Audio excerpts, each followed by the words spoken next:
네, 올 여름은 유난히 다른 해와 비교했을 때 많이 더웠습니다. 가을이라고 이야기를 하지만 지금 낮에는 매우 더운 날씨를 유지하고 있습니다. 날씨가 더워서 그런지 몰라도 가을이 왔음에도 불구하고 이 피부적으로는 가을인가 싶을 정도로 아직 그런 더운 날씨를 유지하고 있습니다.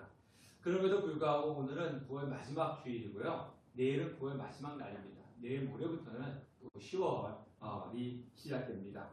자, 벌써 연말이 이야기하는 것은 이른감이지만 이제 10월이면은 올 한 해도 3달밖에 남지 않았어요. 예. 시간 참 빨리 가는 것 같습니다. 이 연말이나 큰 일을 앞두면 사람들이 많이 찾는 곳이 있죠. 사람들이 연말이나 이 큰 일을 앞두면 찾는 곳은 어디냐면 내년이라든가 아니면 이 큰 일이 어떻게 될 건가 이렇게 미래의 운세를 알아보려고 점집에 많이 사람들이 찾는다고 합니다. 사람들은 나의 장래에 미래에 어떤 일이 일어날지 모르기 때문에 항상 거기에 대한 관심을 많이 가지고 있습니다. 그리고 불안해하고 있습니다. 우리가 지금은 얼마 전에 이 민간인 또 이제 우주선을 타고 가서 우주 여행을 하는 시대가 열렸지 않습니까? 그리고 이제 스마트폰 하나로 가지고 모든 것을 다 할 수 있는 그런 시대가 과학이 발달된 시대에 살아가면서도 오늘의 운세를 보고 또 타로 사주집을 찾아다니는 세상을 우리는 살아가고 있습니다. 예수 믿는 성도들도 마찬가지예요. 저도 내년이 어떻게 될까? 후년이 어떻게 될까? 되게 걱정이 되고 불안하기도 하고 또 궁금하기도 합니다.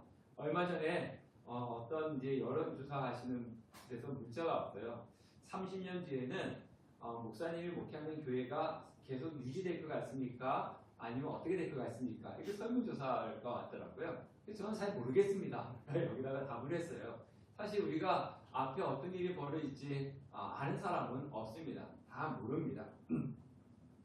그래서 이 예언 사역을 하시는 분이 있는데요. 제가 아는 분도 예언 사역을 하시는 분이 있는데 저는 이런 예언 사역을 하는 것에 대해서 그렇게 신뢰를 하지는 않습니다.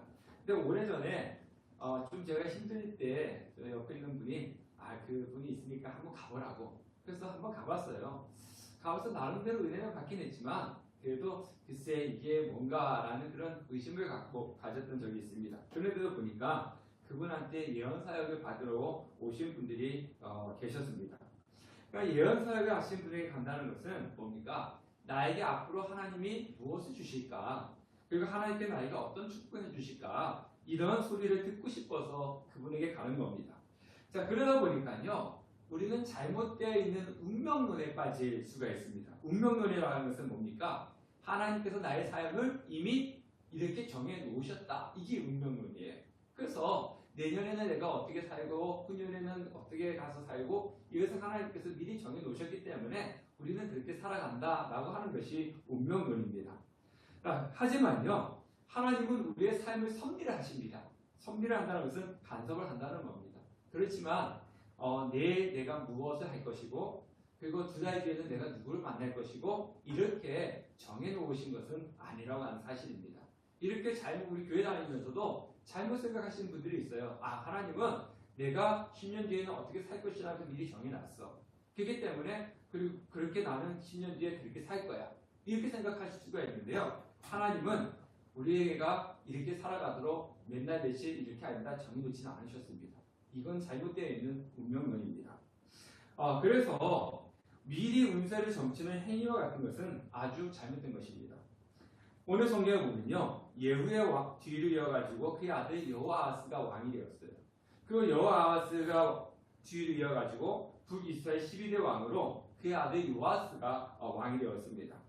근데 오늘 성경에 있지 않았지만 11절 말씀 보니까 이 요아스도 그의 아버지 여호아하스와 또 그의 할아버지 예후처럼 오늘 이 여로보암의 모든 죄에서 떠나지 아니하였다. 하나님 보시기에 악을 행하였다. 이렇게 이야기를 하고 있습니다. 자, 오늘 근데 읽은 본문에 보면 이제 나이 80이 되어가는 엘리사가 이제 죽음을 앞두고 있는 그런 장면이 나옵니다.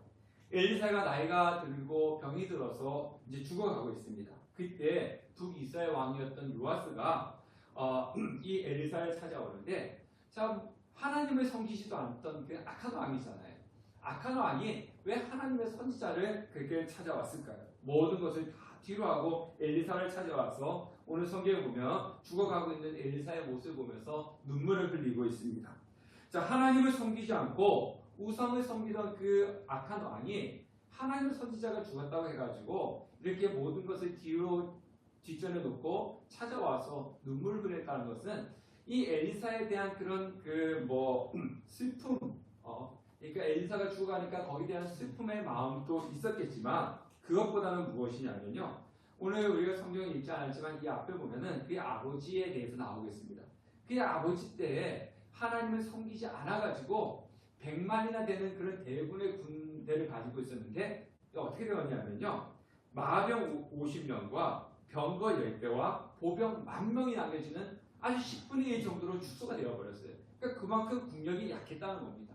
그러니까 강했던 군대였는데 그만큼 약했다는 것은 하나님을 섬기지 않고 하나님 앞에 악한 왕이었기 때문에 이런 결과를 맞이하겠다는 겁니다. 자, 그런데요. 지금 또 우리 뉴스에 보면 이스라엘이 헤즈볼라와 싸우니 전쟁을 하니 전면전을 하니 막 그러고 있는데 지금 그 옆에 시리아라고 하는 나라가 있습니다. 지금 시리아는 오랫동안 내전을 해가지고 거의 나라 다 망해버렸습니다. 근데 이 아람이라고 하는 나라가 지금 이 시리아거든요. 엄청 강한 나라였습니다. 그 당시에. 그러니까 항상 이 강대국이 시리아가 아람이 이스라엘을 침범하고 와서 공격하고 그런데 지금 북이스라엘 군대는 거의 없는 거예요. 그러니까 이 왕의 입장에서 어떻게 되겠습니까? 이 적은 군인으로 어떻게 저 강한 아람 군대를 막아낼 수 있느냐? 근데 이 마지막 볼이었던 하나님의 선지자 엘리사가 이제 죽게 되었던 겁니다. 그러니까 이 더 걱정되고 더 염려가 되고 불안해가지고 이 엘리사를 찾아오게 된 것이고 그리고 엘리사가 죽으니까 엘리사가 죽는다고 하는 그것 때문에 슬픔보다는 이 나라에 대한 걱정과 염려에 대한 것들이 더 컸다는 것입니다. 자, 그런데 오늘 이 성경에 보면요. 여기서 요아스가 엘리사에게 한 말이 나오는데 그 이 한 말이 우리가 성경 읽으신 분이라면은 어디서 많이 들어봤던 성경이에요. 어디서 많이 들어봤냐면요. 엘리야가 우리 상식적으로 성경 상식적으로 알아봅시다. 죽음을 맛보지 않고 하늘에 올라간 사람이 있죠. 예, 죽음을 맛보지 않고 하늘에 올라간 사람이 있어요. 누구입니까? 예. 이런 거 볼 때 사모님은 좀 가만히 계시고요. 성도님 대답 좀 해보세요. 누구예요? 두 분 있잖아요. 예, 죽음을 맛보지 않고 하늘에 올라간 사람. 예? 요나요? 요나는 물고기 뱃속에 들어간 사람이고요. 에녹, 하나님과 동행했던 에녹, 또 한 사람이 누굽니까? 엘리야잖아요. 이건 상식이에요. 제가 항상 주일학교 수준입니다. 예. 자, 에녹과 엘리야가 죽음을 맛보지 않고 하늘로 올라가지 않습니까? 근데 엘리야가 죽음을 맛보지 않고 하늘로 올라갈 때 엘리사가 끝까지 찾아가서 했던 이야기가 오늘 성경에 나옵니다. 자, 오늘 앞에 화면을 보고 다 같이 한번 읽어보겠습니다. 자, 엘리사가 열왕기하 2장 12절 말씀 다 같이 읽겠습니다. 시작. 엘리사가 보고 소리 지르되 내 아버지여 내 아버지여 이스라엘 병거와 그 마병이라 하더니 또 오늘 성경 14절에 요아스가 이 엘리사를 하는 얘기예요. 자, 읽어보겠습니다. 시작. 이르되 내 아버지여 내 아버지여 이스라엘 병거와 마병이여 하매. 자, 이 엘리야가 하늘에 올라갈 때 그것을 보면서 내 아버지여 내 아버지여 이스라엘 병거와 마병이여 이렇게 했고요. 지금 요아스가 엘리사가 죽게 되었을까 와서 하는 이야기가 뭐냐면 내 아버지여 내 아버지여 이스라엘 병거와 마병이여 똑같은 말이 지금 하고 있는 거예요. 지금 엘리사는 요아스뿐만 아니라 모든 이스라엘의 영적 아버지와 같은 존재입니다. 그런데 여기서 병거와 마병이여 라고 하는 것은 무엇이냐면 이스라엘을 지키는 강한 힘과 영적 능력을 말하는 거예요. 예. 병거와 마병은 뭐 할 때 쓰냐면요. 전쟁할 때 쓰는 거지 않습니까? 예. 그러니까 이 병거와 마병이라는 것은 이스라엘을 지키는 강한 힘과 강한 능력이요. 이런 고백을 가지고 있습니다. 그러니까 이 고백 속에서 우리가 알 수 있는 것은 뭐냐면요. 이스라엘을 지키는 것은 누구였다는 겁니까? 예? 이스라엘 지키는 것은 군대가 아니었다는 거예요. 누구였습니까? 이스라엘 지켰던 것은 하나님 선지자 당신이었습니다. 이런 고백이에요. 당신이 마병이었고 당신이 병거였습니다. 이런 이야기를 한 거죠. 결국은 뭐냐? 이스라엘이 지키는 거는 군대가 아니라 누구였다는 겁니까? 하나님이셨다는 거예요. 하나님이셨다는 거예요. 자, 그런데요, 우리가 신앙생활하면서 살아가면서 이 사실을 알아요. 근데 지금 항상 알면서 우리는 나를 지키는 것이 무엇이라고 생각하고 거기 쫓아갑니까? 예, 물질이라고 생각하고 다른 사람이라고 생각하고 어떤 다른 거라고 생각하고 거기에 쫓아가는데 정말로 나의 삶을 지키는 거는 물질이 아니에요. 하나님이세요. 알잖아요. 아는데도 불구하고 우리는 뭐 하는 겁니까? 하나님을 따르지 않고 하나님 쫓지 않고 나의 병거와 마병이 되시는 하나님 쫓는 것이 아니라 엉뚱한 곳에 가서 자꾸 나를 도와달라고 하죠. 그러니까 내 삶에 뭐가 없는 거예요? 하나님 보호하심이 없는 거예요.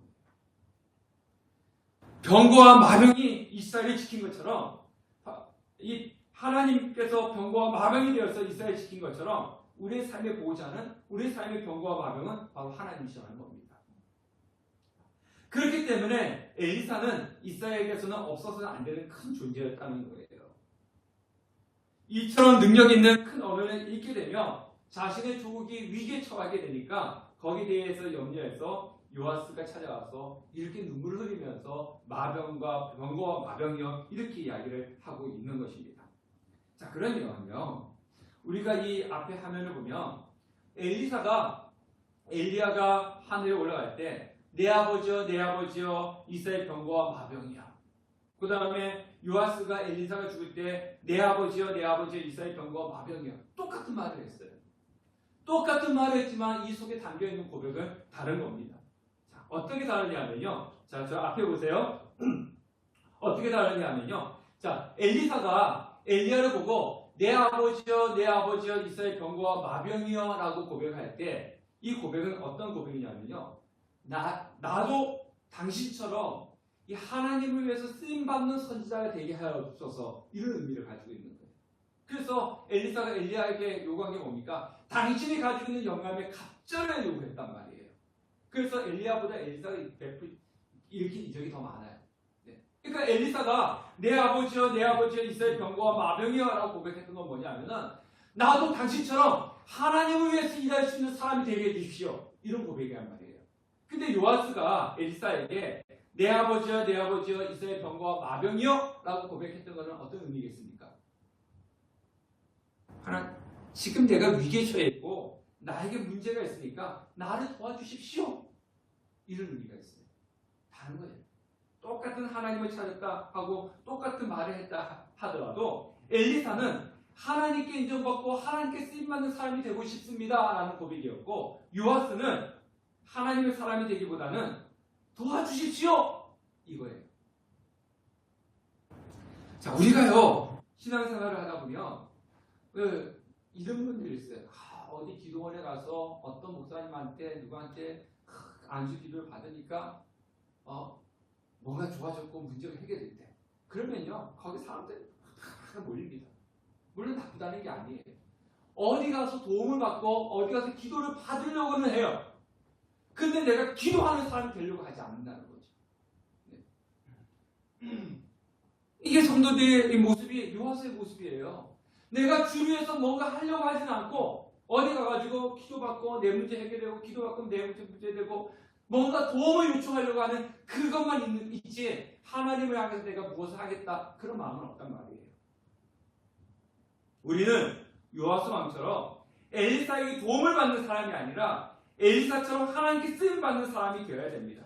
하나님 나를 도와주세요. 하나님 나를 도와주세요. 이렇게 도움을 요청하는 것도 필요합니다. 이런 기도도 중요합니다. 그렇지만 하나님 나를 위해서 내가 이렇게 귀하게 쓰임받기를 원합니다. 주를 위해서 쓰임받는 사람이 되게 해주십시오. 이런 기도가 더 값지다는 거예요. 하나님께서 누구에게 더 큰 은혜와 능력을 주시겠습니까? 한번 생각해 보세요.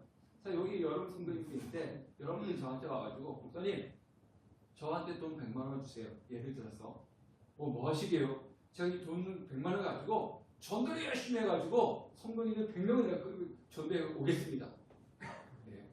이렇게 하고요. 또 하나 어떤 분이 와요. 목사님 저한테 또 100만 원 주세요. 왜요? 제가 지금요 돈 빚졌는데요 이걸 내일까지 갚아야 되거든요. 또 100만 원 주세요. 이럴 때 제가 누구한테 더 100만 원을 더 주고 싶겠습니까? 네? 그렇죠. 하나님 돈 100만 원 주세요. 저한테 돈 100만 원 줄 테니 돈 갖고 가서 열심히 전도해가지고 100명 전도할게요. 하나님 근데 목사님 나 지금 돈 필요해요. 빚져서 갚아야 돼요. 이자 갚아야 돼요. 똑같습니다. 하나님 앞에 맨날 이거 해결해 주세요. 이걸 해결해 주세요. 이 문제 해결해 주세요. 이렇게 기도하는 것도 중요하지만 근데 그런 사람 기도보다 하나님께서 저에게 능력을 주시고 하나님께서 나에게 이걸 주시면 내가 이거 가지고 주를 위해서 쓰겠습니다 라고 할 때 하나님은 그 사람에게 더 많은 것을 부어주시는 거예요. 그래서 요한처럼 이 문제를 해결해 주세요. 저 문제 해결해 주세요. 이것보다 엘리사처럼 주를 위해서 내가 이것을 받는 사람이 되겠습니다. 주를 위해서 일하는 사람이 되겠습니다 라고 할 때 그 사람에게 하나님께서 은혜와 축복을 더 부어주시는 거예요. 왜? 자기를 쓰겠다는데 누구한테 더 주겠습니까? 바로 이것이 신앙의 모습이 되어야 된다는 겁니다. 자, 엘리사는 자기가 나라를 위해서 마지막으로 해줄 수 있는 일을 합니다. 자, 우리 15절, 16절, 17절까지 다 같이 읽어보겠습니다. 시작. 엘리사가 그에게 이르되 활과 화살들을 가져오소서 하니라. 활과 화살들을 그에게 가져오매 또 이스라엘 왕에게 이르되 왕의 손으로 활을 잡으소서 하매 그가 손으로 잡으니 엘리사가 자기 손을 왕의 손 위에 얹고 이르되 동쪽 창을 여소서 하매 곧 이르매 엘리사가 이르되 쏘소서 하는지라 곧 쏘매 엘리사가 이르되 이는 여호와를 위한 구원의 화살 왕이 아람 사람을 멸절하도록 아벡에서 치리이다 하니라. 자, 엘리사가 통곡하는 요아스에게 뭐라고 했냐면요, 동쪽창을 열고 화살을 쏘라고 그렇게 말합니다. 그러니까 화살을 왕이 쏘니까 그 화살은 아람을 이기게 하시는 하나님의 승리 화살이다. 왜냐하면 아람이 동쪽에 있었기 때문에. 그래서 이제 이 화살을 동쪽 쓰면 승리 화살입니다. 이제 아람을 칠 겁니다. 이런 의미를 가지고 있어요. 자, 그 다음에 또 화살을 쏘라고 한 이후에 18절, 19절에 또 욕을 합니다. 읽어보겠습니다. 시작. 또 이르되 화살을 잡으소서 곧 지금에 엘리사가 또 이스라엘 왕에게 이르되 땅을 치소서 하는지라 이에 3번 치고 그친지라 하나님의 사람이 노하여 이르되 왕이 대 6번을 칠 것이리이다. 그리하였더라면 왕이 아람을 진멸하기까지 쳤으리이다. 그런즉 이제는 왕이 아람을 3번만 치리이다 하니라. 자, 이제 활을 쐈어요. 동쪽으로 창문에 활을 쐈어요. 쏘고 나니까 엘리사가 그 화살을 잡고 잡으라고 합니다. 그러니까 왕이 화살 잡으니까 땅을 치라고 합니다. 그래서 이 요아스 왕이 땅을 이렇게 3번만 이렇게 쳤습니다. 3번 쳤더니 이 엘리사가 화를 내는 거예요.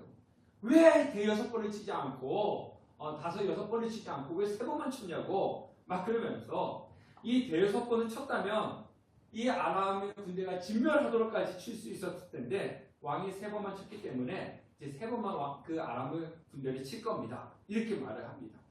자, 그러면 우리가 이 성경을 읽을 때 뭐 3번 친 거 가지고 그렇게 화를 내냐 이렇게 생각할 수도 있어요.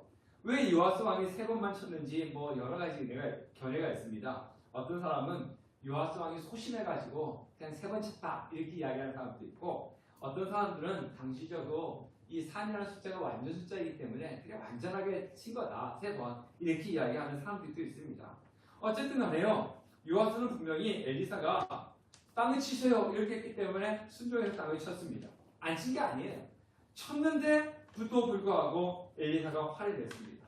자, 이 화를 낸 이유가 뭐냐면요. 3번 쳤다고 하는 그 행위 때문이 아니라 이 요아스의 믿음을 보고 엘리사가 화를 낸 겁니다. 자, 앞에서 얘기했듯이 엘리사가 먼저 어떻게 하라고 했습니까? 동쪽으로 활을 쏘라고 했잖아요. 활을 쏘면서 이것은 여호와의 구원의 화살입니다. 아람을 쳐서 승리하게끔 하는 구원의 화살입니다. 점령하게 될 것이라고 그렇게 예언을 해줍니다. 아벨까지 완전 칠 거라고 그러지 않습니까? 자, 그런데요.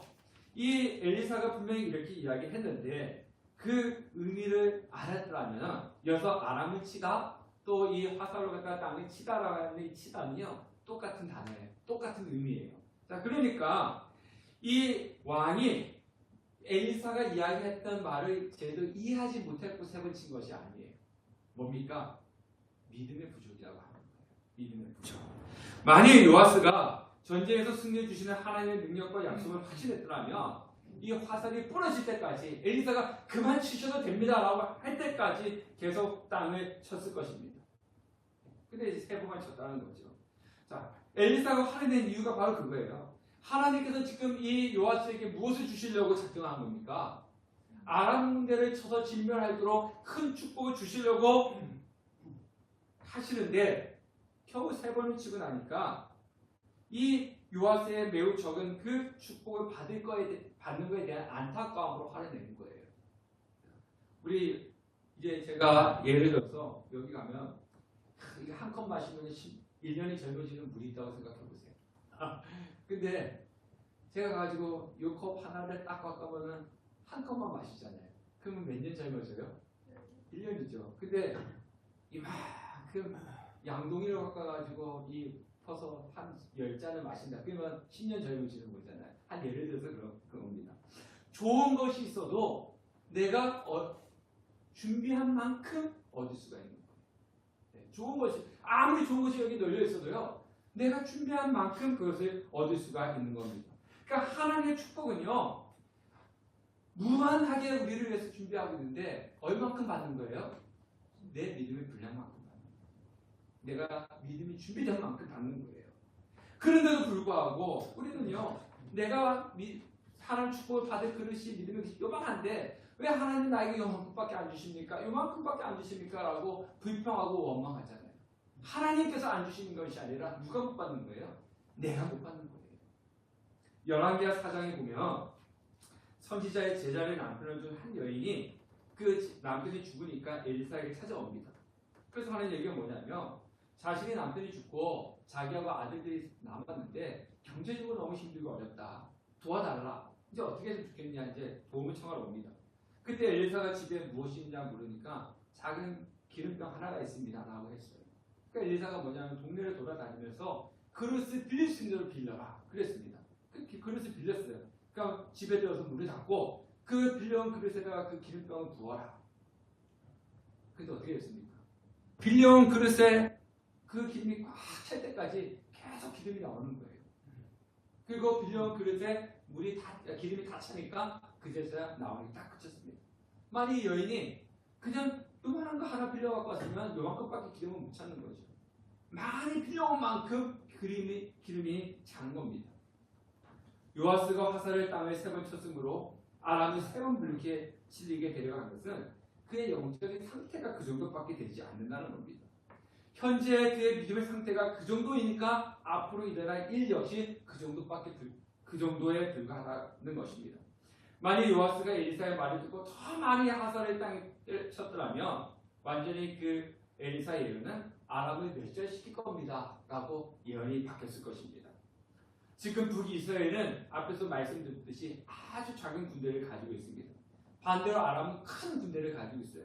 이 요아스 왕이 이런 생각을 가지고 있었을 수도 있습니다. 내가 지금 갖고 있는 군사가 저것밖에 안 되는데 이 적은 군사로 저 아람 군대를 어떻게 칠 수 있었겠어? 에이, 어떻게 멸절시키겠어? 얼마큼 치겠어? 그래서 아마 3번을 쳤을지는 모르겠습니다. 예언이라고 하는 것은요. 현재 나의 삶에 대한 평가입니다. 그냥 하나님의 미래에 나에게 이런 큰 축복을 주겠지, 나에게 뭐 이런 큰 좋은 것을 주겠지, 이런 막연한 기대를 하고 있는데요. 지금 하나님이 미래에 나에게 축복을 주시겠다 하는 것은요. 지금 나의 영적인 상태를 보고 주신다고 말씀하시는 거예요. 왜?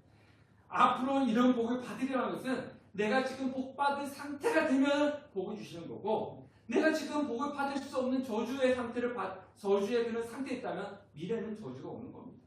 그걸 잘 아셔야 되는 거예요. 그냥 막연하게 미래에 축복 주시겠지 이게 아니라 지금 나의 모습을 보면서 하나님께서 미래에 축복의 분량과 아니면은 심판을 주어 주시는 겁니다. 자, 25절 말씀을 한번 읽어보도록 하겠습니다. 다 같이 읽겠습니다. 시작. 아들 베나다드 통해서 성읍들을 다시 빼앗았으니 이 성읍들은 자기 부친 요아스가 전쟁 중에 빼앗겼던 것이라. 요아스가 베나다드를 3번 쳐서 무찌르고 이사의 성읍들을 회복하였더라. 자, 실제로 보니까요. 요아스가 자기 믿음의 분량만큼 3번 쳤기 때문에 다 3번 치고 말았어요. 네. 자, 그런데 우리가 여기서 또 이런 오해를 하시면 안 됩니다. 하나님의 축복은 믿음의 분량이다. 이렇게 생각하니까 저 집사님은 집이 50평이고 나는 20평이야. 그럼 저 집사님이 나보다 믿음의 분량이 더 커서 저렇게 축복을 받았나? 아니면 저분은 외제차를 타고 다니는데 나는 작은 차를 타고 다녀. 그러면은 나는 저분보다 믿음의 분량이 작아서 이것밖에 안 되나? 이렇게 생각할 수도 있어요. 자, 이렇게 생각하는군요. 하나님의 축복을 물질로만 생각을 해서 그래요. 네. 이것이 바로 우리가 세상에 그만큼 물들었다는 거예요. 왜 꼭 축복을 물질로만 생각합니까? 이거는 이 세상을 뭘로만 생각합니까? 이 세상은 돈으로만 생각해요. 다 뭘로만 해결하려고 그래요? 돈으로만 해결하려고. 그래서 돈 때문에 사람 죽이잖아요. 네, 돈 때문에 사람 죽여요. 네. 이 세상은요, 다 돈. 그래서 그 사람을 평가할 때도 저 사람이 돈이 재산이 얼마야? 이걸 보고죠. 재산이 많으면 훌륭한 사람, 재산이 없으면 별볼도 없는 사람. 이렇게 물질로 갖다가 그 사람을 평가한단 말이에요. 이 세상은 그렇습니다. 그러다 보니까 교회에서도요, 우리 예수 믿는 우리도요, 하나님 축복을 뭘로 갖다 판단하냐면요, 재산으로 판단합니다. 그래서 부자는 하나님의 축복을 많이 받은 사람, 가난하면 하나님 축복을 못 받은 사람, 이렇게 판단하는데 이건 잘못된 겁니다. 성경적이지 않습니다. 하나님은 축복의 방법은 다양합니다. 네. 왜 꼭 물질로만 갖다가 하나님 축복을 판단하는지 저는 그 이유를 모르겠어요. 너무 내 세상에 물들어서 그래요. 하나님의 축복은 다양합니다. 꼭 물질로만 주는 것이 아니에요. 그렇기 때문에 제가 여기 믿음의 분량이다 하니까 잘 사니까 저분은 믿음이 좋아서 나는 못 사니까 믿음이 적어서 이렇게 생각하시면 안 됩니다. 이건 잘못된 오해입니다.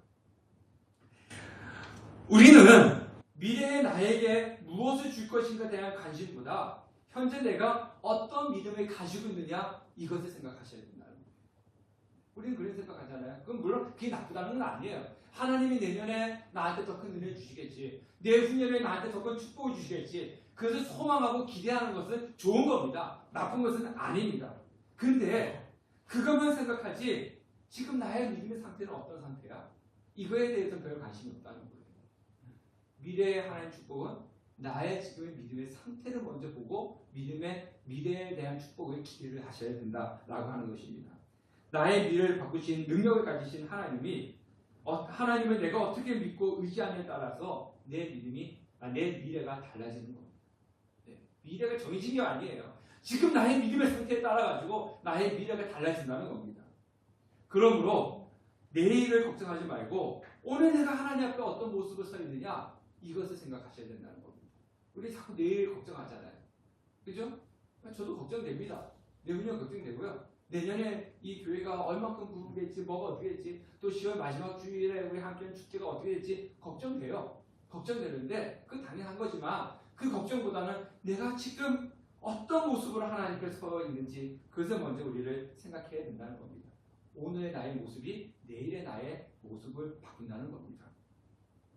자, 그러면요, 이러한 믿음의 성숙은 하루아침에 일어나는 것이 아니에요. 오늘 말씀 앞에 요아스 왕 앞에 그의 아버지가 요아스가 나오는데요. 이 왕도 하나님 섬기지 않았어요. 그러니까 부전자전이죠. 부모가 어떤 모습을 보여주냐에 따라서 자녀가 닮아가는 거지 않습니까? 자, 이 요아스가 악하니까 하나님께서 아람 군대를 보내가지고 계속 핍박을 줘요. 핍박을 주니까 이 악했던 요아스 왕이 하나님 찾습니다. 그제를 찾아요. 그래서 고난이 유익이라고 하는 말이 바로 그겁니다. 하나님께서 우리에게 고난을 주시는 것은 하나님을 찾으라고 주는 거지 않습니까? 근데요, 하나님께서 그의 기도를 들으시고 그를 구원해 주셨어요. 사람의 마음이 화장실 들어갈 때하고 나올 때는 어떻다 그럽니까? 다르다 그러지 않습니까? 자기가 미급하고 학대를 받고 힘드니까 악했던 왕이 하나님 앞에 와가지고 하나님 도와주세요 이러니까 하나님께서 불쌍히 여겨가지고 그 사람을 그 여호와스 왕을 구원해 줍니다. 아람 군대를 물리쳐 주세요. 그러면 어떻게 해야 돼요? 문제가 해결됐으니까. 하나님께 감사하고 하나님 더 잘 섬겨야 되는데 사람이 그렇지가 않습니다. 제가 그 이상 화장실 들어갈 때하고 나올 때 다르다는 것처럼 문제가 해결되니까 다시 금송아지 섬기고 심지어는 안 섬기던 아세라까지 섬겼어요. 예, 이런 일이 왜 벌어지냐면요. 하나님을 나의 문제 해결해 주는 자로 생각할 때는요. 하나님 내 문제를 해결해 주면 이제 내 문제가 없어졌잖아요. 그럼 하나님 더 이상 필요하지 않아요. 그러니까 하나님 더 찾지 않습니다. 우리도 그럴 때가 있잖아요. 내가 힘들고 어릴 때는 새벽 기도 나오고 나오고 하나님 막 찾다가 그 문제가 해결되면 언제 그러냐는데 다시 원점으로 돌아가요. 이 사람이 죄성의 모습이라고 하는 겁니다. 그래서 문제가 해결되었다고 해도 내 믿음이 성숙되는 거 아닙니다. 우리가 살아오면서 여러분들 문제 하나님이 얼마나 많이 해결해 주셨습니까? 그렇죠?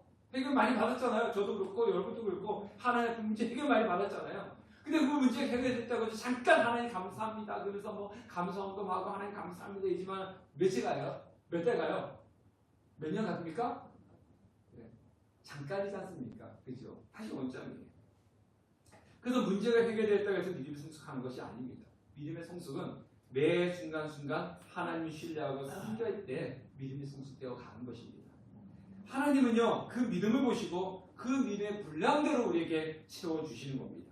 앞으로 나에게 하나님께서 어떤 축복을 주실 거에 대한 관심을 갖는 것도 좋지만 그것보다 내가 지금 나의 모습이 하나님으로부터 얼마만큼의 축복을 받을 분량이 되어 있는지 그것을 살펴보는 것이 더 중요한 것입니다.